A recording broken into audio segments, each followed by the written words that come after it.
Hello children, back to our class. Now we are dealing with the chapter combustion, fuels and flames. Till now we have learned about the fuels and what is combustion.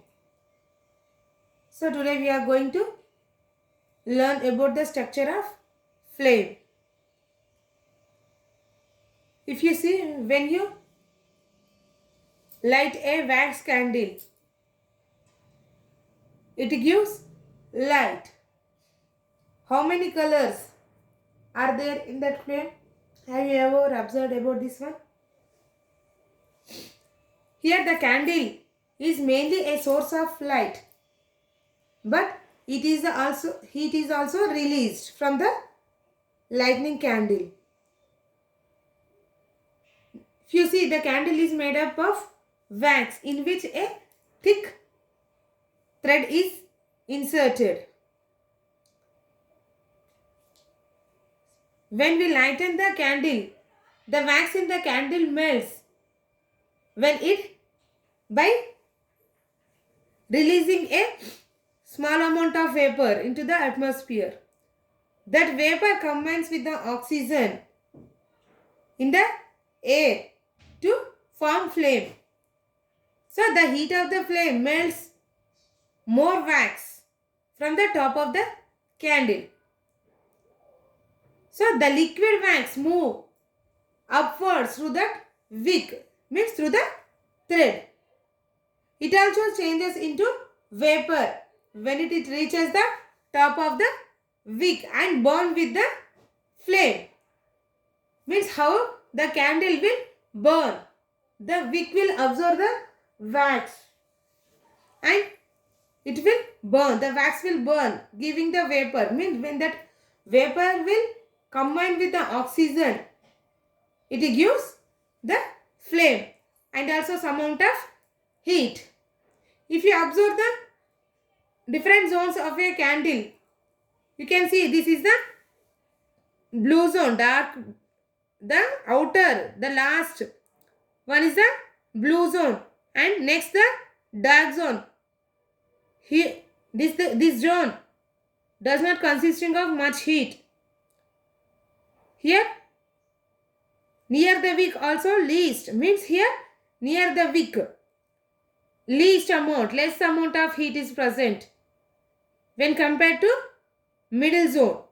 Here the dark zone is the consisting of less heat, but it gives less heat, whereas the middle zone gives consisting of moderate heat, which is dark color. You can see black or ash color, whereas the outermost zone, which is orange or yellowish red color, it is the hottest part.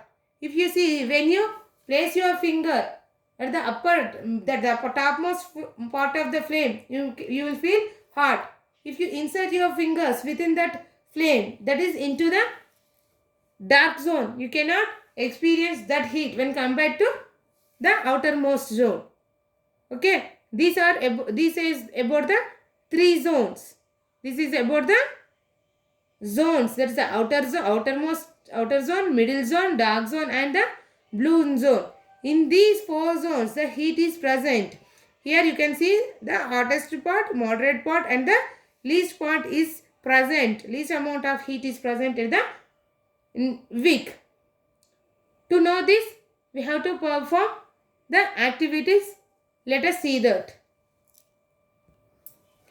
Lighten a candle, that is a wax candle, and place a glass lid over the burning flame of the candle. After 10 seconds, if you observe the glass slide, you can see a blackish circular ring is formed on the slide. It indicates that the deposit of unburnt carbon particles. These are nothing but unburnt carbon particles which are present in the zone, luminous zone, that is the burning zone of the flame.